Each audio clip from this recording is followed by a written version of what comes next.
You know, in my experience, real life people, you know, who can go there with that kind of technology, right, stuff like that, and open safes, they're very, very few and far between. They're not thieves, they're locksmiths, you know, really, really high end, and they earn a fortune.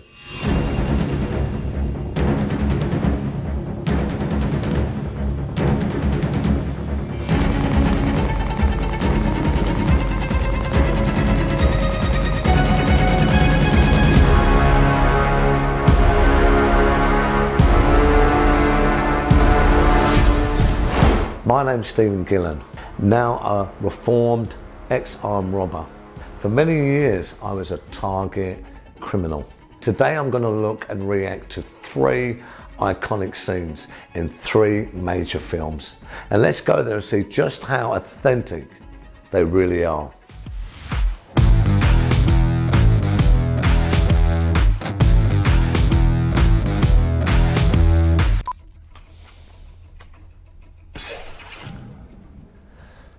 You see a lot of these kind of films, they sensationalize bits of work and the planning of bits of work. In my experience, in real life, they're not as sophisticated as this, armed robberies, although there are some teams who are very, very sophisticated. Really, I wouldn't actually see an armed robbery in the cold light of day being executed just like we have here.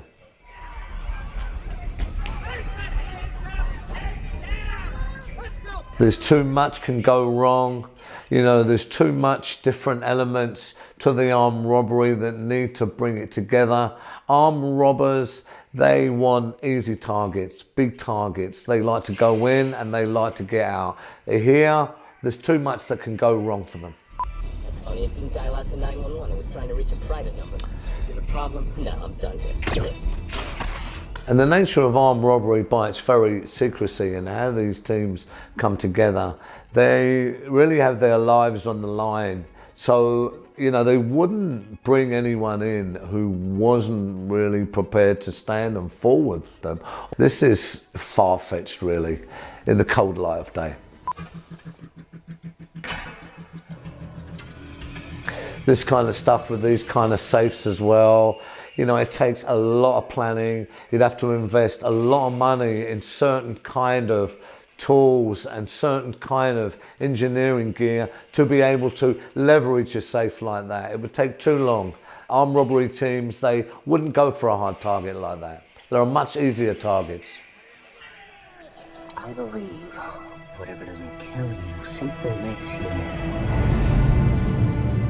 stranger.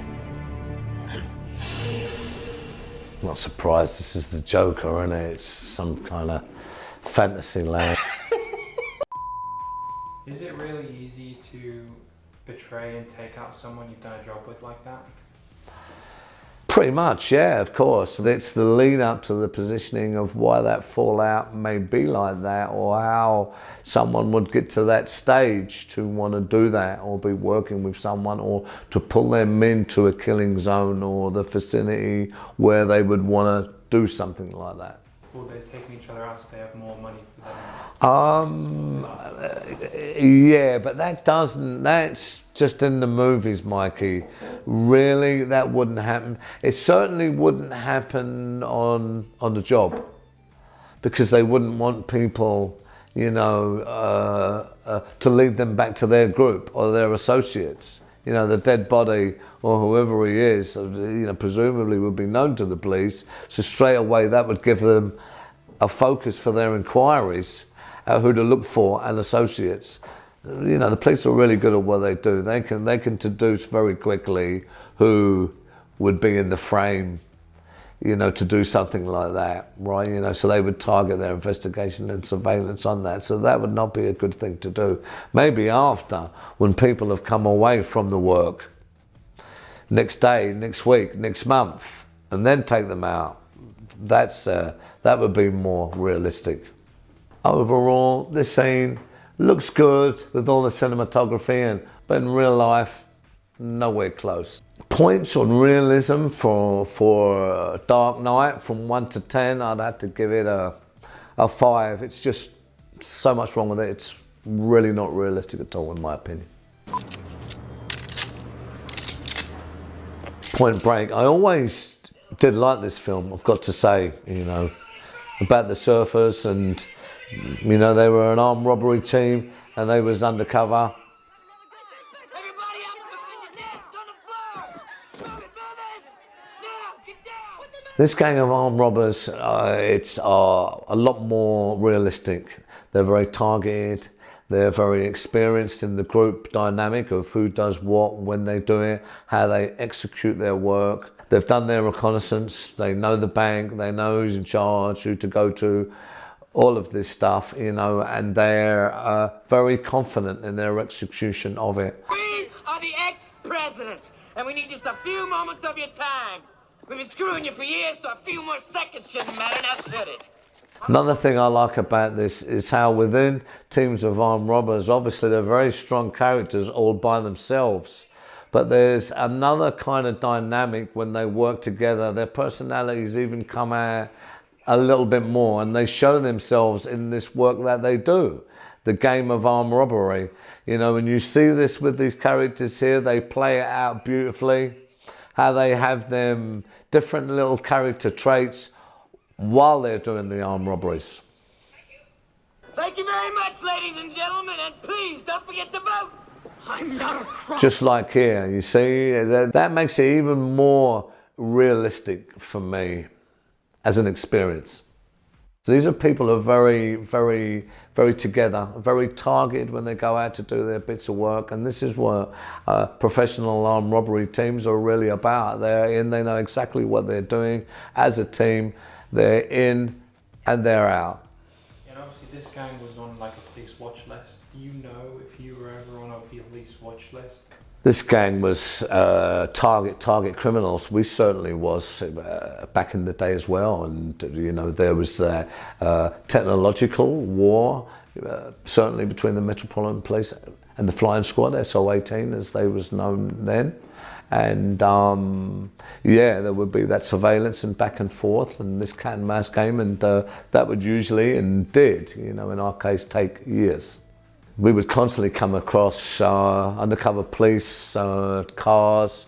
You know, they'd need a lot of money and resources, so they wouldn't just put the full team straight on you. Sometimes it'd be one or two and they'd come on you and off you, but if they thought you was leading up to something and something was going to go down, then they would put the full team on you.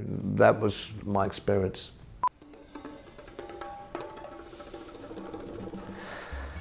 Ocean's 11, while it's really great to watch, it's not really plausible in many ways. Try him again.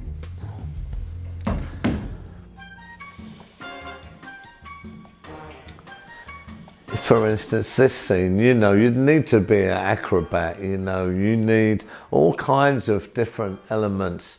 There's all kinds of alarms and sensors and, you know, other sophisticated pressure pads and things like that that you have to circumvent, even to get anywhere close to getting the reward or the money. There's just too much that can go wrong. And while this is excellent, an excellent film, you know, there's great cinematography, it looks great, really it wouldn't go down like this.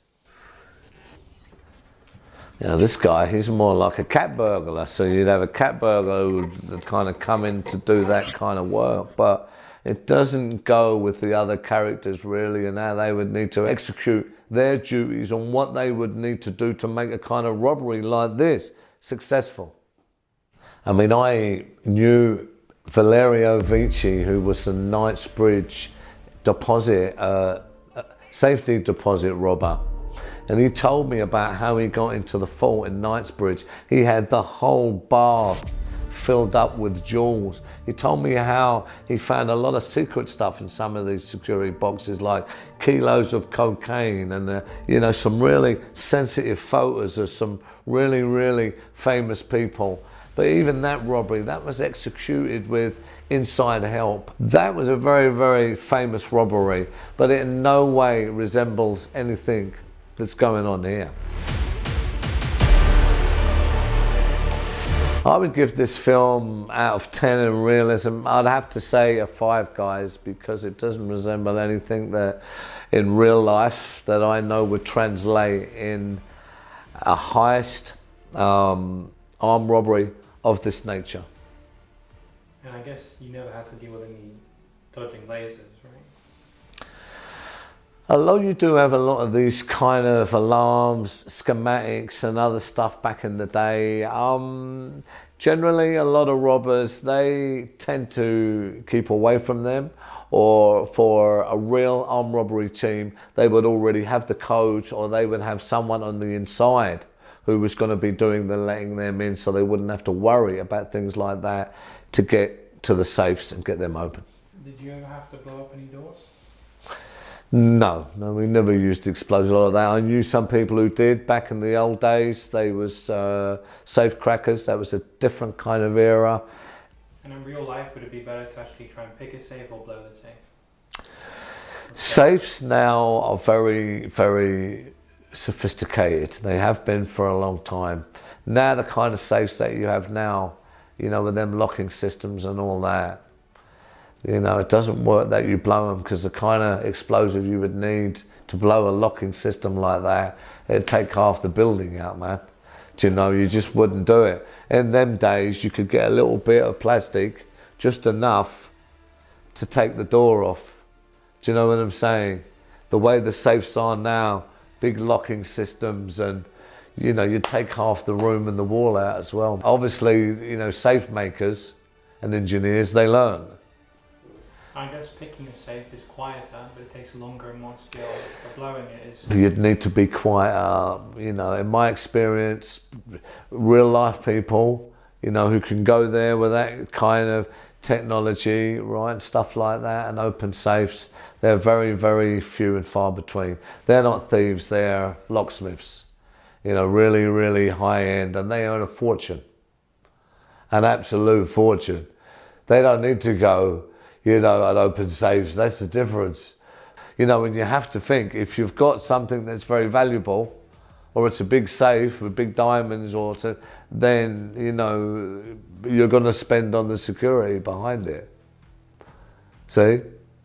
So it's where's the cut-off point, and what's doing, how much trouble or how much risk are you prepared to?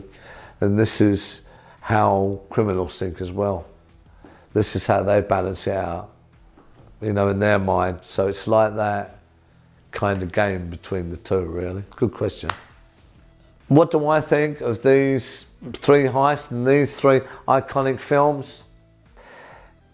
For me, Point Break definitely steals it. I always thought of that film very, very close for its realism to what I know how armed robbery teams really ply their trade. The other 2, while really cool, they in no way resemble anything that I could say in the cold light of day that really translates to organised criminals and attacking that kind of work.